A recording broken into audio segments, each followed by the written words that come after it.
Jika ada yang baru, mungkin boleh memberi salam saling mengenal.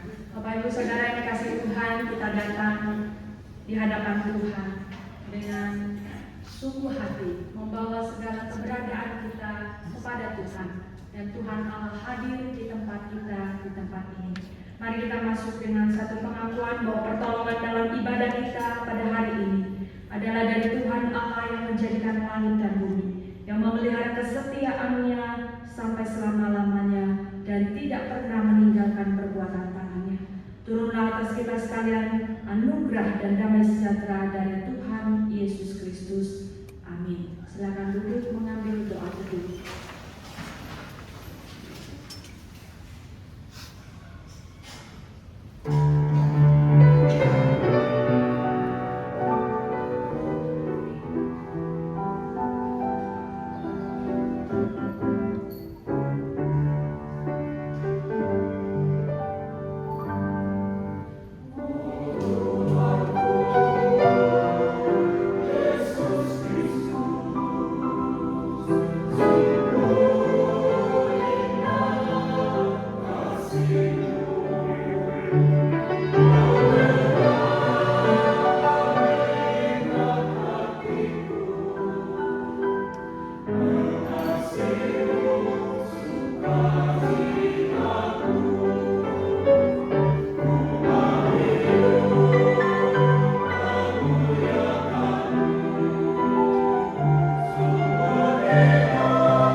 Jemaat yang dikasihi Tuhan, mari kita membaca panggilan beribadah kita dari Mazmur 40 ayat yang ke-6.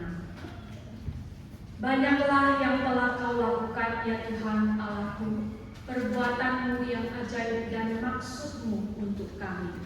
Tidak ada yang dapat disejajarkan dengan Engkau. Aku mau memberitakan dan mengatakannya, tetapi terlalu besar jumlahnya untuk dihitung. Bapak Ibu Saudara yang dikasihi Tuhan, hari ini kita datang menyembah Allah kita yang menebus kita sehingga kita boleh terbebas dari segala beban dosa dan juga masa lalu kita. Mari kita bersama-sama mengagungkan Tuhan. Kita berdiri bersama-sama, mari kita nyanyikan satu pujian bersyukur doa. Biarlah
meneguhkan kami, mengangkat kami, menopang kami.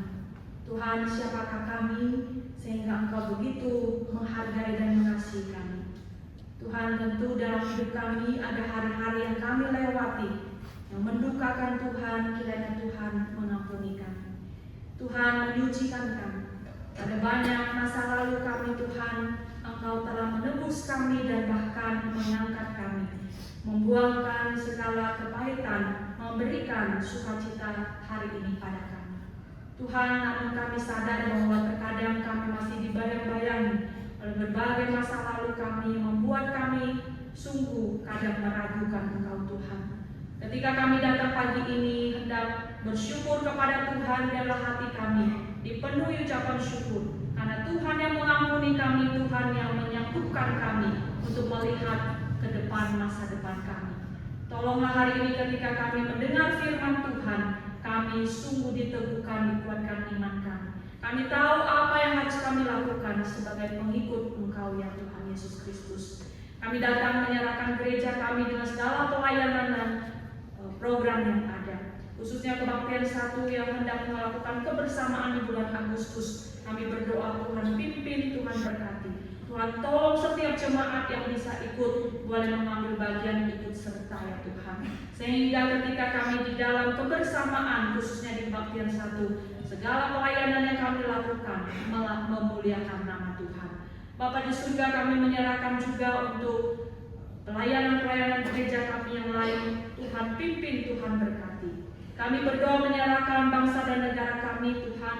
Sekalipun mungkin ada yang sangat terdampak, ada yang mungkin masih baik-baik hari ini, tetapi kiranya Tuhan menolong para pemimpin bangsa kami, orang-orang yang melakukan kejahatan, mereka yang mengambil keuntungan untuk diri mereka sendiri. Tuhan sadarkan. Kami menyerahkan agar rakyat yang sedang di dalam kesulitan, Tuhan Engkau nyatakan pertolongan-Mu. Kami menyerahkan ekonomi bangsa kami saat ini. Kami menyatakan memohon kepada-Mu Tuhan perlindungan untuk stabilitas keamanan bangsa kami. Dijauhkanlah daripada segala mara bahaya yang kami khawatirkan. Bapa di surga, kami berdoa menyerahkan juga kehidupan pribadi kami, kesehatan kami, juga keluarga kami Tuhan. Mohon Tuhan memberkati, Tuhan menolong. Bapa, jika ada yang sedang dalam pergumulan yang sangat sulit hari ini, berdiri di hadapan-Mu memohon kepada-Mu, Tuhan rawat, Tuhan tolong, Tuhan buka jalan. Di dalam Kristus Yesus kami serahkan pada kami hari ini dan setiap doa kami. Amin. Jemaat dipersilakan duduk. Kita akan membaca bacaan Alkitab dari Mika pasal 7 ayat 18 sampai 19. Siapakah Allah seperti Engkau yang mengampuni dosa dan yang memaafkan pelanggaran dari sisa-sisa miliknya sendiri?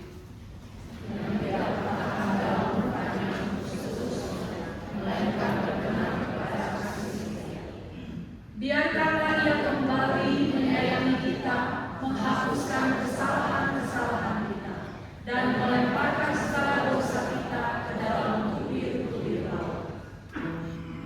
Bapak Ibu Saudara, dosa kita Tuhan telah tebus. Hari ini jika kita mengaku dosa, Tuhan pun berjanji hendak melihat kita, mengampuni kita. Rahmat Tuhan itu lebih besar daripada segala dosa-dosa kita. Mari kita nyanyikan satu pujian, rahmatnya lebih. Setiap syair lagu ini akan boleh menjadi berkat bagi kita sekalian.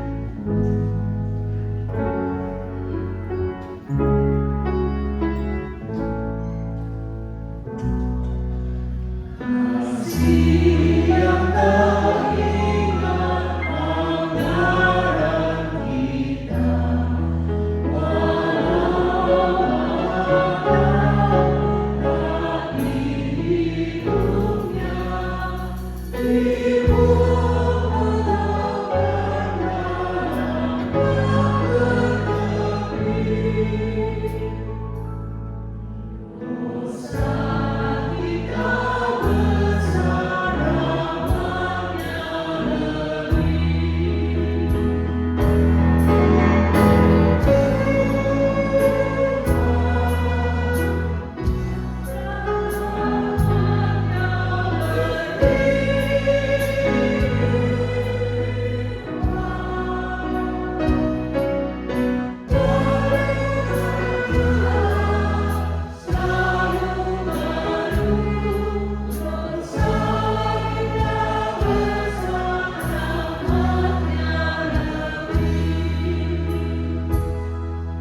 firman Tuhan dengan tema menanggalkan beban masa lalu oleh Pendeta Daniel Agustinus. Namun sebelumnya kita menyiapkan hati kita dengan mendengarkan puji-pujian dari paduan suara.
Benar Tuhan, karena kesetiaan Tuhan yang merengkuh dan menopang hidup kami.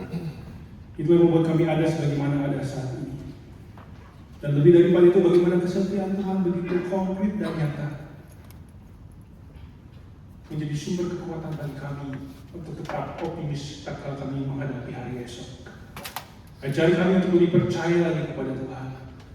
Karena banyak hal dapat terjadi, bahkan sudah terjadi dalam kehidupan kami. Dan biarlah dalam kebenaran firman Tuhan bagi hari ini semakin meneguhkan kami untuk bersandar pada kesediaan Tuhan yang tidak berubah itu. Kami berdoa, kami berserah, dan kami bersyukur di dalam nama Tuhan Yesus Kristus. Amin. Ya, selamat pagi Bapak Ibu, Shalom. Bersyukur oleh karena kebaikan dan kasih setia Tuhan, kita ada pagi hari ini beribadah bersama di tempat ini. Dan hari ini kita akan merenungkan kebenaran firman yang bertemakan menanggalkan beban masa lalu. Saya ingin membaca dari Ratapan pasal yang ketiga, ayat 19 sampai 23. Demikian bunyi sabda Tuhan. Ingatlah akan sengsaraku dan penggembaraanku, akan tipu dan racun itu. Jiwaku selalu teringat akan hal itu dan tertekan dalam diriku. Tetapi hal-hal inilah yang kuperhatikan. Oleh sebab itu aku akan berharap bersama-sama. Tak berkesudahan kasih setia Tuhan, tak habis-habisnya rahmat-Nya, selalu baru tiap pagi besar kesetiaan. Bapak Ibu, pernahkah kita melihat seseorang berjalan maju tetapi kepalanya terus menengok ke belakang? Pernah nggak? Atau mengendarai mobil atau sepeda motor, tetapi yang menjadi konsentrasi adalah melihat spion ke arah belakang. Kira-kira apa yang terjadi, Bapak Ibu? Kalau kita jalan, lihatnya ke belakang terus. Yang terjadi? Nabrak. Ya, nabrak sana, nabrak sini, tersandung sana, tersandung sini. Dan yang lebih memprihatinkan, orang yang demikian pastinya tidak bisa melihat keindahan jalan yang ada di depannya. Mengapa? Karena dia terobsesi dengan ke belakang. Terobsesi untuk melihat apa yang ada di belakang. Bapak Ibu, itulah gambaran hidup orang yang terbelenggu dengan masa lalu. Dia tidak pernah bisa melihat keindahan apa yang ada di depannya, tetapi dia selalu melihat ke belakang dengan segala dinamikanya, dengan segala apa yang pernah terjadi di masa lalu, yang tidak pernah bisa ia lupakan. Sehingga ada orang mengatakan the past never dies. Masa lalu itu tidak pernah mati. Bahkan masa lalu itulah yang mengikat hidupnya, yang membelenggu dirinya, sehingga dia tidak bisa menikmati kehidupan yang sedang dijalaninya. Kita harus akui bahwa salah satu rintangan paling nyata yang menghentikan langkah banyak orang bukan berada di depan mereka, melainkan apa yang ada di belakang, yaitu masa lalu dengan berbagai macam bentuknya. Bapak Ibu, ada seorang yang pernah menceritakan tentang masa lalunya. Dia tidak pernah bisa melupakan luka hati yang terus dibawa dalam kehidupannya. Bahkan dia bisa menceritakan dengan begitu panjang lebar kejadiannya bagaimana orang yang paling dekat dengan dirinya, yang seharusnya mencintai dirinya, tetapi yang terjadi adalah mengkhianatinya. Luka itu begitu dalam. Dia bisa ceritakan dengan begitu jelas, seolah-olah kejadian itu baru terjadi kemarin, atau 1 bulan yang lalu, atau 1 minggu yang lalu. Ternyata ketika ditanya, kapan kejadiannya? Puluhan tahun yang lalu. Dia masih ingat, masih segar dalam ingatannya tentang apa yang dilakukan oleh orang itu, melukai dirinya. Demikian juga Bapak Ibu, ada orang yang tidak bisa meredam rasa dukanya karena dia menyesal. Ketika orang tuanya masih hidup, dia tidak bisa memberikan yang terbaik bagi orang tuanya. Sehingga ketika orang tuanya meninggal dunia, dia teringat-ingat akan penyesalannya. Mengapa dulu saya tidak memberikan yang terbaik bagi orang tua saya? Dia dihantui oleh rasa bersalah, dihantui oleh penyesalan, dan dia tidak pernah bisa melupakan semuanya itu. Demikian juga ada orang yang dihantui oleh rasa bersalah karena pernah melakukan kegagalan di masa lalunya, sehingga hidupnya terus dihantui oleh rasa bersalah itu. Sekalipun dosa itu sudah dia akui, tapi dia tidak bisa meredam rasa bersalahnya itu. Bapak Ibu, ada banyak orang atau tidak sedikit orang yang hidupnya menjadi runtuh oleh karena beban masa lalu yang begitu berat. Sehingga betul apa yang dikatakan oleh seorang ahli psikolog namanya Bessel van der Kolk dalam salah satu bukunya yang sangat fenomenal, The Body Keeps the Score. Dia ngomong begini Bapak Ibu, trauma dan beban masa lalu bukan sekedar cerita tentang sesuatu yang terjadi di masa lampau. Beban itu hidup, menetap dan mendikte cara kita berpikir, cara kita merasa, cara kita mengambil keputusan di masa kini. Lalu di dalam bukunya itu Bapak Ibu, Dr. Van der Kolk ini mengisahkan tentang pasien-pasiennya yang secara fisik mereka sudah keluar dari medan perang, sudah lepas dari jerat kemiskinan, sudah aman dari lingkungan yang dulu pernah menyiksa mereka. Tapi secara mental, otak dan jiwa mereka masih terjebak di masa lalu. Mereka hidup di tahun ini, tapi jiwanya bernafas di masa lalu. Bapak Ibu, itulah kehidupan orang yang menjadikan masa lalu sebagai rumah tempat tinggalnya, bukan sebagai tempat belajar. Masa lalu menjadi point of resting, bukan point of reference. Ini dua hal yang berbeda. Ketika masa lalu itu diperlakukan sebagai tempat tinggal, di mana selama-lamanya kita tinggal di situ, maka gak heran orang yang demikian hidupnya gak pernah bisa move on. Dihantui oleh rasa bersalah di masa lalu, dihantui oleh yang namanya penyesalan di masa lalu, dan yang lain sebagainya. Maka betul apa yang pernah dikatakan oleh seseorang yang mengatakan demikian, jika kamu terus membawa batu bata lama, kamu akan membangun rumah yang sama. Jika kamu terus membawa batu bata yang lama, katanya, kamu akan membangun rumah yang sama.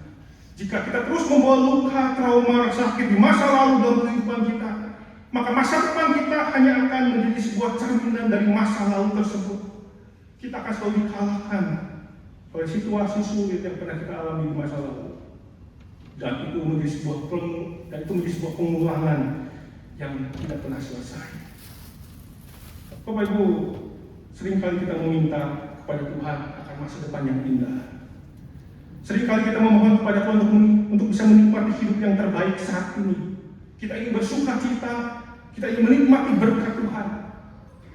Tapi bagaimana hal itu bisa terjadi jika tangan kita masih menggenggam erat-erat masa lalu kita? Bagaimana hal itu bisa terjadi jika luka, kepahitan dan kesalahan di masa lalu masih membelenggu kita?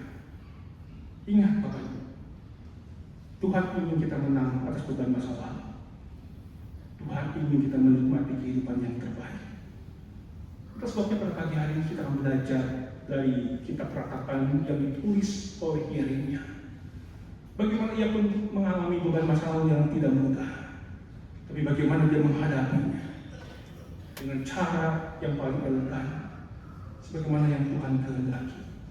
Yang pertama Bapak Ibu, look within, lihat ke dalam, recognizing the pain, akui penderitaan itu.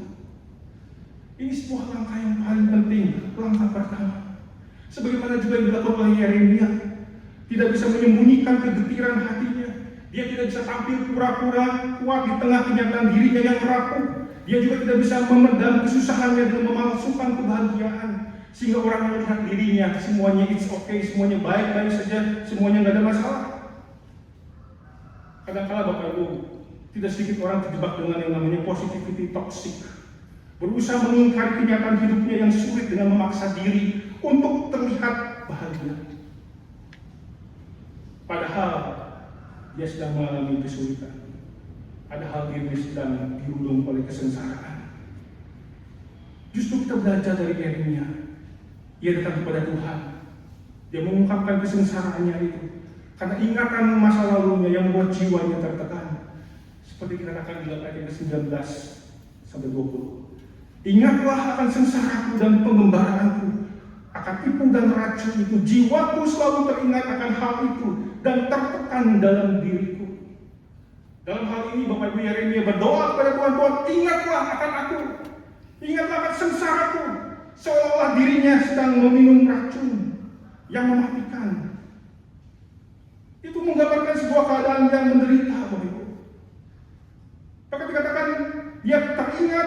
akan hal itu dan tertekan dalam diriku, katanya. Kalau teringat di sini artinya ingatan yang terus berulang, artinya pikirannya terjebak dengan masa lalu yang membuat dia terluka. Dalam hal ini Bapak Ibu, Yeremia tidak bisa menyangkal betapa rapuhnya akan dirinya. Dia tidak bisa menyimpan akan rasa sakitnya itu. Yeremia membawa semuanya itu kepada Tuhan. Dia tidak berdaya untuk melupakan masa lalu itu. Dia membuat dirinya ditelan oleh kepahitan, trauma, dan rasa sakit. Yeremia tidak bisa melupakan bagaimana bangsanya hancur, bagaimana hajaran Allah akibat ketidaksetiaan mereka melalui tangan Nebukadnezar.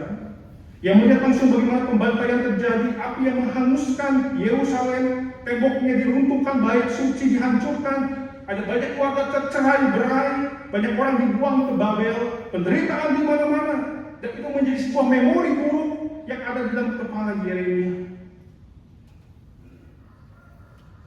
Dikatakan dalam pasal yang ketiga yang pertama, akulah orang yang melihat sengsara disebabkan cambuk murkanya. Padahal Yeremia sudah memperingati orang Yehuda, bangsa Yehuda, untuk mereka bertobat, Tuhan akan menghukum mereka. Tapi justru mereka tidak pernah bertobat. Dan Tuhan menggenapi hukumannya itu dengan cara yang paling mengerikan. Dan Yeremia menjadi saksi semuanya itu.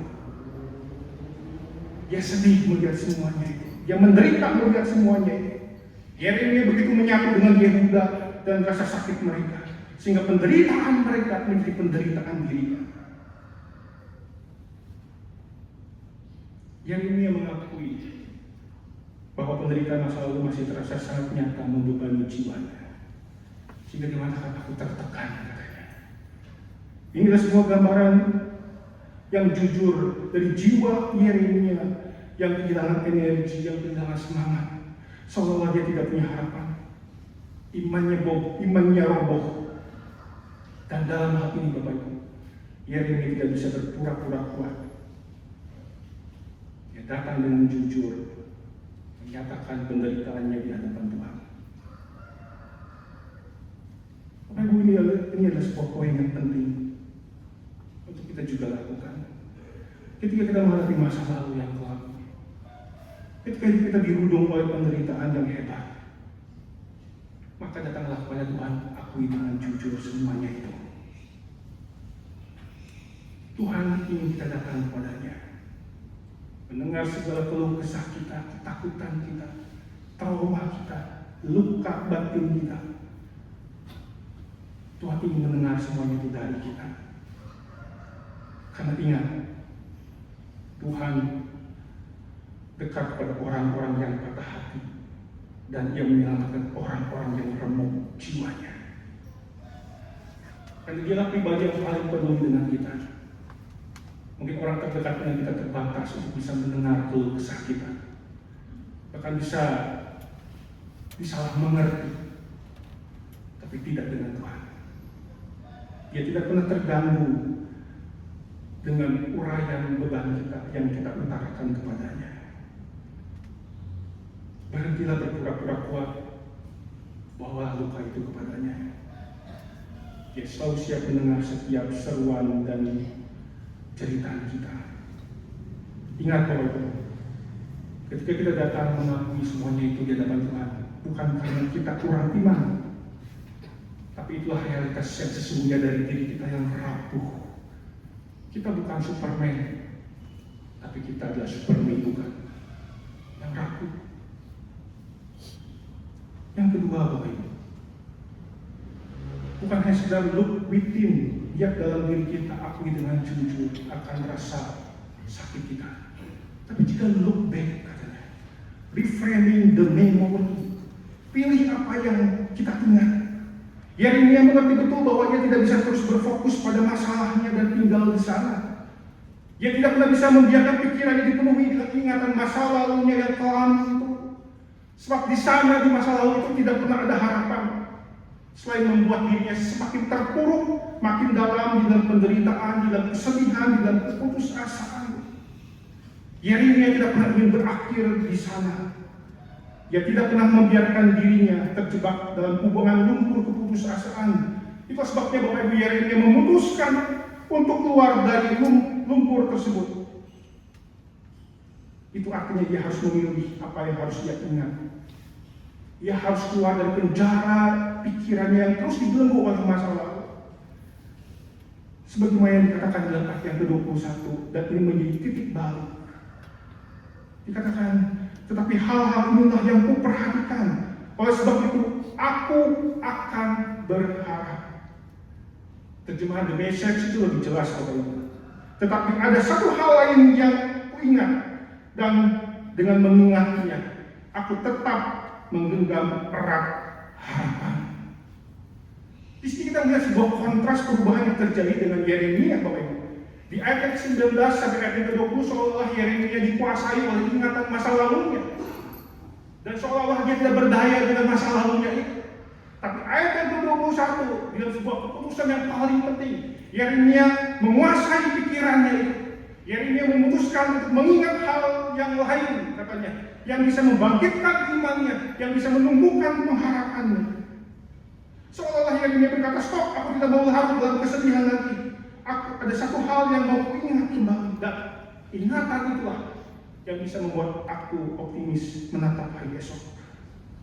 Bapak Ibu, ini bukan sekedar nostalgia atau berpikir positif. Ini adalah sebuah disiplin rohani. Lebih tepatnya ini adalah sebuah langkah iman yang dilakukan oleh Yeremia. Bagaimana dia mengendalikan pikirannya, mengendalikan ingatannya itu. Dia tidak pernah mau dikalahkan dengan ingatan masa lalu. Bapak Ibu, iman bukan sekedar perasaan. Iman jauh lebih besar daripada itu. Iman jauh lebih besar dari pikiran. Itu sebabnya Bapak Ibu, ketika kita percaya atau kita punya iman, seharusnya kitalah yang mengendalikan pikiran itu. Bukan kita yang dikendalikan oleh pikiran. Itulah iman. Itulah langkah iman ketika memutuskan untuk mengendalikan pikiran kita.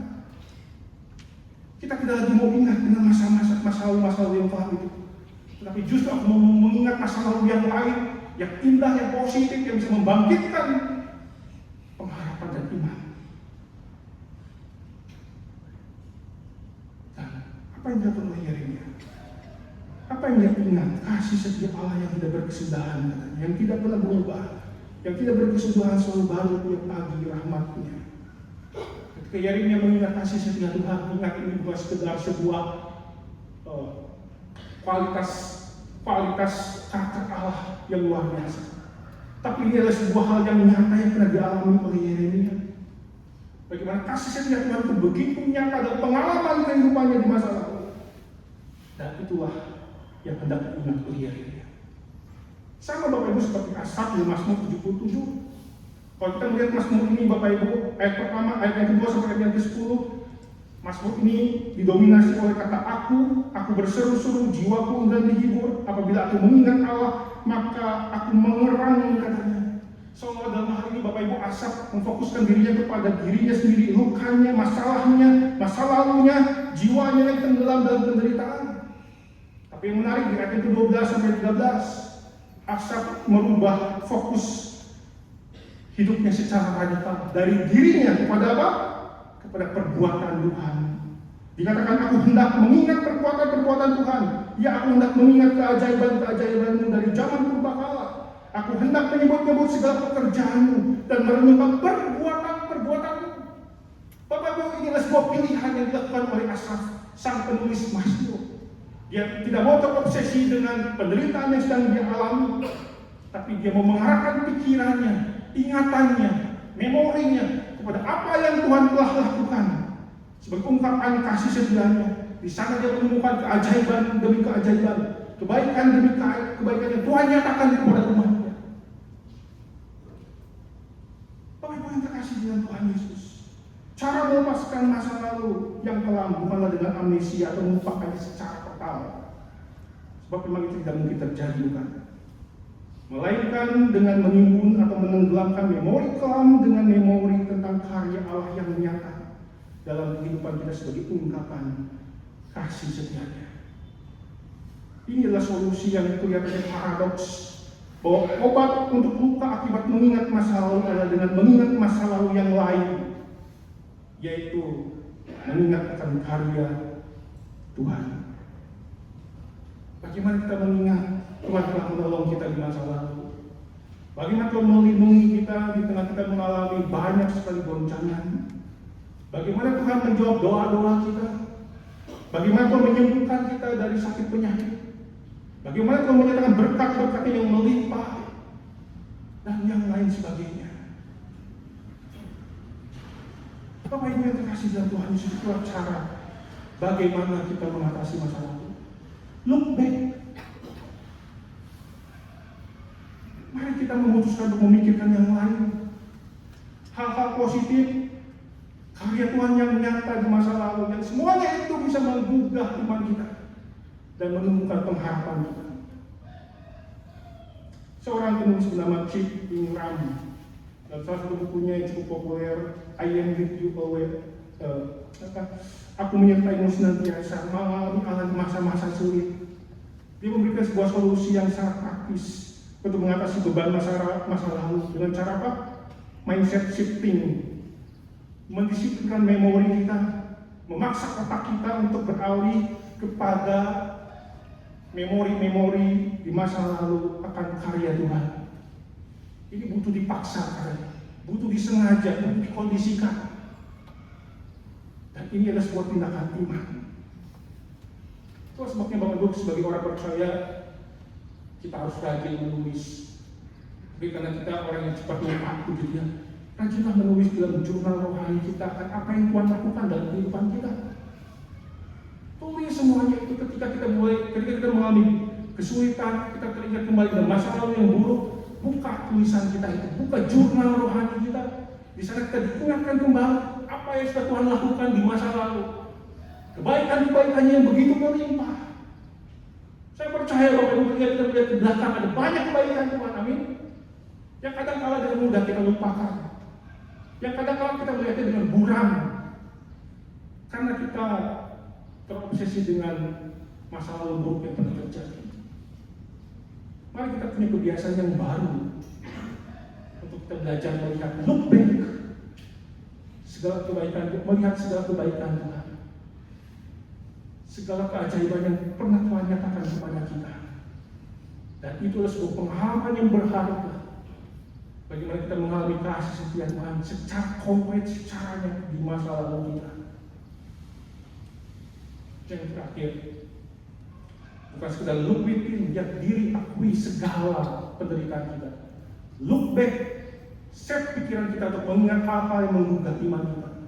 Dan yang ketiga adalah look up, lihat ke atas, resting in God's faithfulness.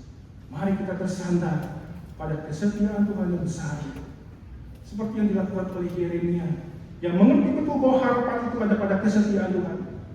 Harapan itu tidak pernah biasa dia temukan pada situasi yang berubah. Harapan itu juga tidak pernah dia bisa peroleh dari jawaban yang semuanya jelas dengan apa yang terjadi. Harapan itu hanya dia bisa peroleh dari kasih setia Tuhan. Sehingga dikatakan tak berkesudahan kasih setia Tuhan, tak habis-habisnya rahmatnya selalu baru tiap pagi, besar kesetiaanmu. Bapak Ibu menarik sekali. Setelah Yeremia membahas karakter Tuhan soal tentang kasih setia yang tidak berkesudahan dan rahmatnya atau compassionnya atau belas kasihannya yang selalu baru tiap pagi dan tidak pernah habis, lalu diakhiri dengan besar kesetiaannya. Yeremia hendak menekankan bahwa kesetiaan Tuhan adalah karakter utama dari jati diri Tuhan. Kesetiaan Tuhanlah yang membuat Allah adalah Allah. Karena ketika Allah kehilangan kesetiaannya, dia tidak lagi bisa menjadi Allah. Seolah-olah itu menjadi jati diri Allah yang sesungguhnya sebagai pribadi yang setia. Bapak Ibu, Bill Bright, dia menggambarkan kesetiaan Tuhan itu seperti oli di dalam mesin mobil. Mesin mobil itu ada berbagai macam bagian, ada piston, ada fan belt, ada pompa, dan lain sebagainya. Maka bagaimana semua itu bergerak harmonis menghasilkan tenaga sehingga mobil itu bisa melaju. Dan setiap bagian itu dikatakan sebagai karakter Allah yang lain, apakah itu berurusan, kasih, dan lain sebagainya. Tapi di antara semuanya itu, yang bisa membuat semua itu bisa bergerak berfungsi maksimal oleh karena adanya oli. yaitu kesetiaan Tuhan. Gambaran dari kesetiaan Tuhan. Itulah sebabnya Bapak Ibu, ketika berbicara soal tentang kasih Allah selalu tidak pernah habis. Kasih Allah selalu tidak berkesudahan. Dia akan selalu mengasihi dan terus mengasihi seperti gelombang yang terus menghantam pantai tanpa mengenal lelah dan menyerah. Sebab cinta Allah itu adalah cinta yang setia. Dia akan terus mencintai sekalipun orang yang dicintainya tidak setia. Jauh dari apa yang diharapkan. Cinta Tuhan tidak pernah berhenti untuk mencintai. Sekali kenapa? Karena Dia adalah Allah yang setia. Allah yang setia. Demikian juga rahmat Tuhan, potensialnya tidak pernah habis dan gagal. Akan terus mengalir seperti sungai yang bersumber dari sumber yang tidak terbatas, membanjiri kehidupan umatnya. Sekalipun mereka berdosa, sekalipun mereka tidak setia, belas kasihan Tuhan tersedia kepada mereka. Dan itulah juga yang dilihat oleh Yeremia Tuhan. Sekalipun Yehuda dibuang ke Babel, Yerusalem hancur, tembok-tembok runtuh, tapi di balik itu Yeremia melihat kesetiaan Tuhan secara nyata bagi umatnya. Semuanya tidak dimusnahkan oleh Tuhan, masih ada yang tersisa, dan Tuhan menjanjikan pemulihan kepada mereka. Bayangkan begitu, di tengah murka Tuhan, di tengah hukuman Tuhan kepada mereka, tersedia belas kasihan Tuhan. Dan itulah kasih setia Tuhan. Itulah kesetiaan Tuhan yang besar, melampaui dosa yang mereka lakukan, melampaui ketidaksetiaan yang mereka lakukan, melampaui semuanya. Tuhan tidak pernah kehilangan kesetiaannya kepada umatnya, walaupun umatnya berdosa dan tidak setia. Yeremia menyaksikan dengan sangat jelas kesetiaan Tuhan yang begitu besar. Bapak Ibu, inilah yang menjadi sumber penghiburan dan kekuatan bagi kita, bahwa kita punya Tuhan yang setia. Yang artinya apa? Tuhan akan selalu mencintai kita. Dia akan selalu menyediakan rahmat-Nya baru tiap pagi, cukup untuk menopang hidup kita. Rahmat yang selalu mengalir, sekalipun kita seringkali melakukan dosa dan mengkhianati Tuhan. Belas kasihannya, pengampunannya selalu tersedia bagi kita. Bapak Ibu, kesetiaan Tuhanlah yang membuat hidup kita punya pengharapan, yang membuat hidup ini layak untuk dinafasi sekalipun masa lalu kita kelam. Ada banyak kegagalan di masa lalu, ada banyak mungkin dosa yang telah kita lakukan dan kita menyesali semuanya itu. Tapi ingatlah bahwa kesetiaan Tuhan melampaui semua itu. Tuhan tetap setia. Tuhan tetap mencintai kita. Tuhan tetap peduli dengan kita. Tuhan tahu yang terbaik bagi kita. Terus sebabnya Bapak Ibu, mari kita melakukan yang disebut dengan the yet principle. Ini cara praktis untuk bagaimana kita meredam masa lalu kita yang penuh dengan luka, dengan mengatakan namun atau tetapi. Contohnya begini Bapak Ibu, sederhana. Ketika kita ingat kegagalan kita di masa lalu, ya saya ingat kegagalan saya dulu. Namun kasih setia Tuhan tidak pernah berkesudahan dan tidak pernah gagal mengasihi saya. Saya kotor, telah jatuh dalam dosa yang serius.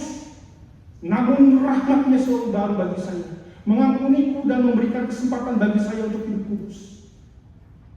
Saya terluka karena dikhianati oleh orang yang dekat dengan saya. Namun Allah tidak pernah mengkhianati saya. Dia selalu setia mencintai saya, apapun keadaan saya. Saya tidak punya masa depan karena betapa buruknya masa lalu saya. Namun di dalam Kristus saya punya masa depan yang sempurna. Karena kasih-Nya yang besar kepada saya. Dia rela mati di Kalvari untuk menebus dosa saya, menebus masa lalu saya, menjaminkan hidup yang baru bagi saya. Jadi Bapak Ibu, ketika kita ingat masa lalu, jangan berhenti mengingat saja, tapi tambahkan namun kasih setia Tuhan, namun kasih-Nya. Katakanlah kepada masa lalu kita, kasih setia Tuhan, kesetiaan Tuhan, rahmat-Nya tidak pernah berkesudahan. Itulah sebabnya Bapak Ibu, arahkan fokus kita kepada salib Kristus. Di sana kita menemukan, melihat dengan jelas kesetiaan Tuhan sepenuhnya ditunjukkan bagi kita dengan cara yang paling agung, cara yang paling radikal. Di sana Kristus menyerahkan dirinya sebagai korban penebusan untuk menyelamatkan kita. dari reruntuhan hidup yang dihancurkan oleh dosa dan masa lalu yang kelam. Disaliblah yang menanggung dosa, luka kita, kegelapan kita, hukuman yang seharusnya kita tanggung, bahkan menjadi kutuk bagi kita. Melalui bilur-bilurnya hidup kita dipulihkan. Melalui kematian dan kebangkitannya, kita memiliki kehidupan yang baru dan berpengharapan. Semua karena kesetiaannya yang besar kepada kita. Masa lalu mungkin menjelaskan siapa kita dahulu, tetapi salib menyatakan siapa kita sekarang. Masa lalu mungkin meninggalkan luka dan kehidupan yang kelam, tapi salib memberikan pemulihan dan hari esok yang cerah dan berpengharapan. Ketika kita memandang kesetiaan Allah yang besar, kita akan selalu menemukan bahwa anugerahnya selalu lebih besar daripada kegagalan kita. Dan masa lalu kita dan masa depan kita akan selalu lebih kuat dari masa lalu kita. Biarkan hidup kita didefinisikan oleh kesetiaan Tuhan, bukan oleh masa lalu kita. Oleh karena itu, pemimpin terakhir, look ahead, lihat ke depan. Di dalam kesetiaan Tuhan, kita punya pengharapan. Sedalam, segelap, seburuk apapun masa lalu kita, kesetiaan Tuhan menjamin bahwa kita punya hari esok yang sempurna. Sebab Allah yang setia membuat kita bisa menghadapi hari esok dengan penuh pengharapan. Look back, akui bahwa kita tidak sedang baik-baik saja. Look back, arahkan memori kita untuk mengingat hal-hal yang membangkitkan iman kita. Look up, lihat ke atas. Kita punya Tuhan yang setia, yang tidak pernah habis mencintai kita, yang selalu hadir merangkai rencana hidup kita yang sempurna. Dan look ahead, yang ke depan, kita punya pengharapan. Amin, mari kita berdoa. Bapak di surga, kami bersyukur firman Tuhan yang boleh mengingatkan kami. Sekalipun kami mungkin terjerat oleh masa lalu yang kelam, kami terus dibayang-bayangi oleh kegagalan kami, penyesalan kami. Tapi hari ini kami diingatkan bahwa di dalam Tuhan kami punya solusi, punya kekuatan, punya penghiburan dan harapan. Karena Engkau Allah yang setia. Kesetiaan Tuhan melampaui semuanya itu. Di mana kesetiaan Tuhan itu dinyatakan dengan cara yang paling sempurna lewat salib Kristus yang telah mati dan menebus kami untuk memberikan harapan dan hari esok yang sempurna bagi kami. Tuhan, tolong kami, mampukan kami untuk kami bisa mengatasi beban masa lalu kami. Kami butuh kuasa Tuhan menopang kami, sehingga kami menjadi orang-orang yang berkemenangan menghadapi hidup ini. Kami berdoa berserah di dalam nama Tuhan Yesus Kristus. Amin.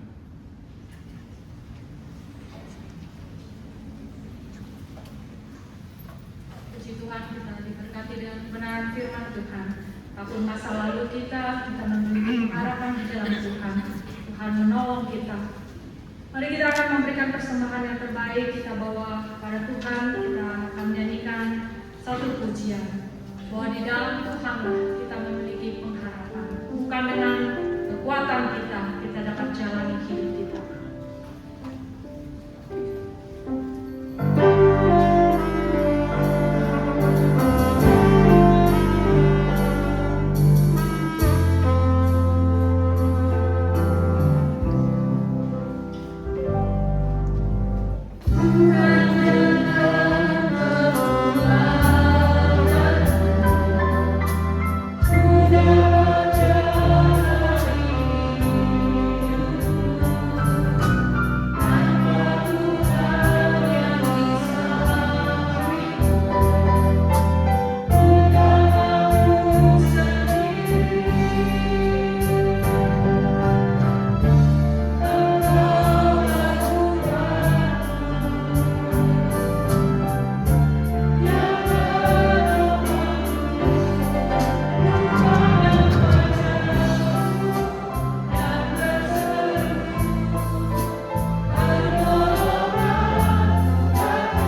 Kami bersyukur Tuhan, Engkau menolong kami dapat membawa persembahan kami dalam baik-Mu yang kudus ini.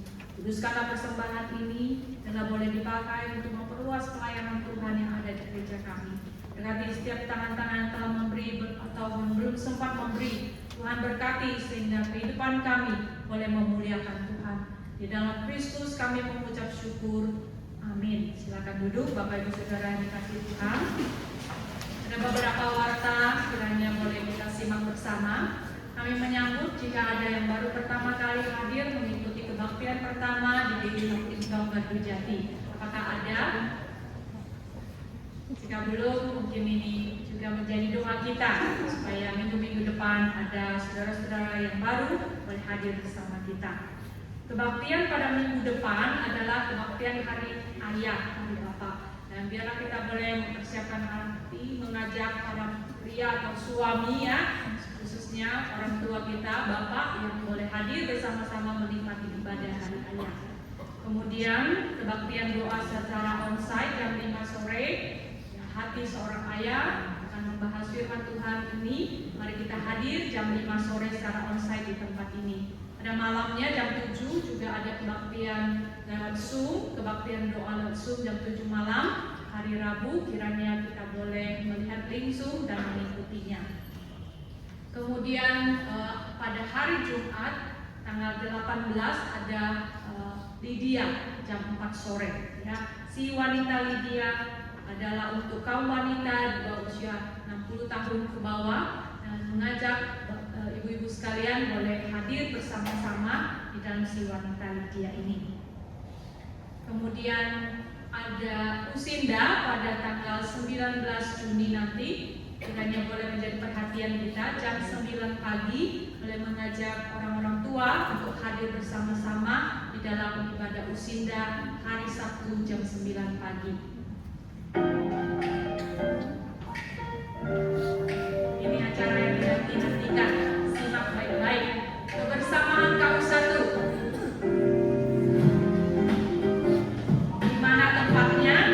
Di Telaga Bodas dan juga Antapura, daerah Garut. Sungguh menyenangkan kalau kita bisa ikut bersama-sama. Tempatnya sangat indah untuk kita boleh nikmati. Ini Antapura dan Jati.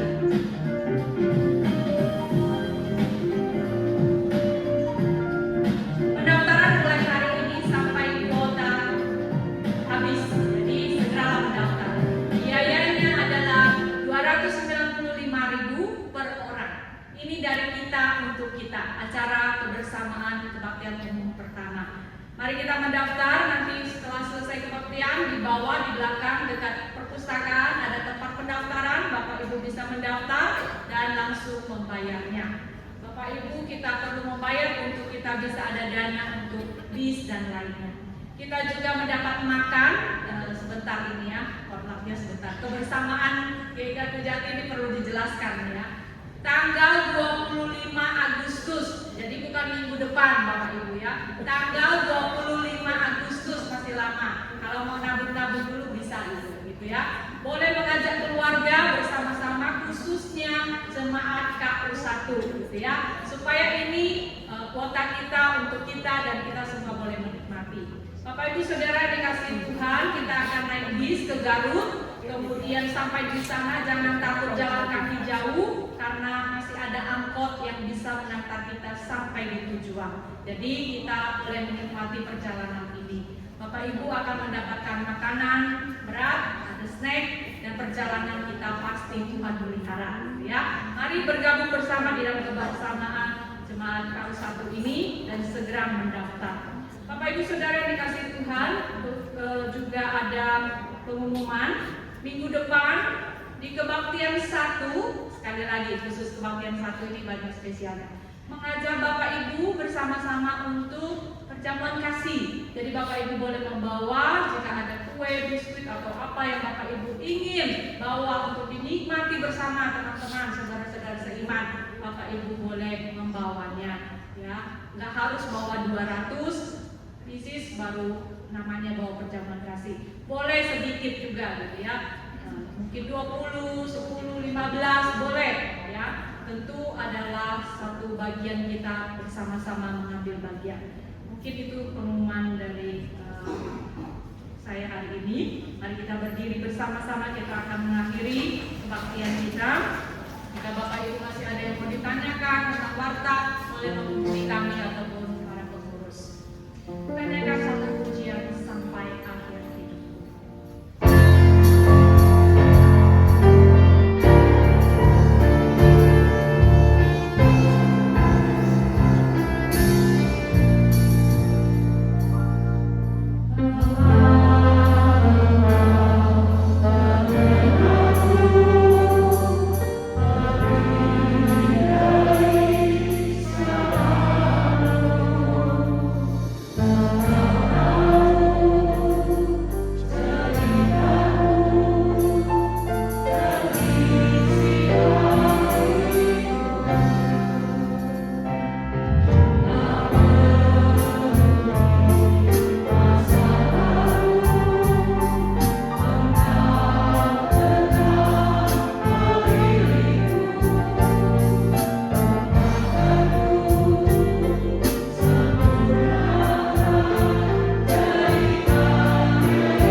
Sinar kemuliaan dari Allah Bapa, cinta kasih dan keselamatan sejati dari Tuhan dan Juru Selamat kita Yesus Kristus, kekuatan hikmat serta urapan dari Allah Roh Kudus, menyertai, melingkupi, dan membungkus rumah tangga keluarga kita, usaha pekerjaan kita, studi kita, dan seluruh langkah hidup kita dari sekarang sampai selama-lamanya. Amin.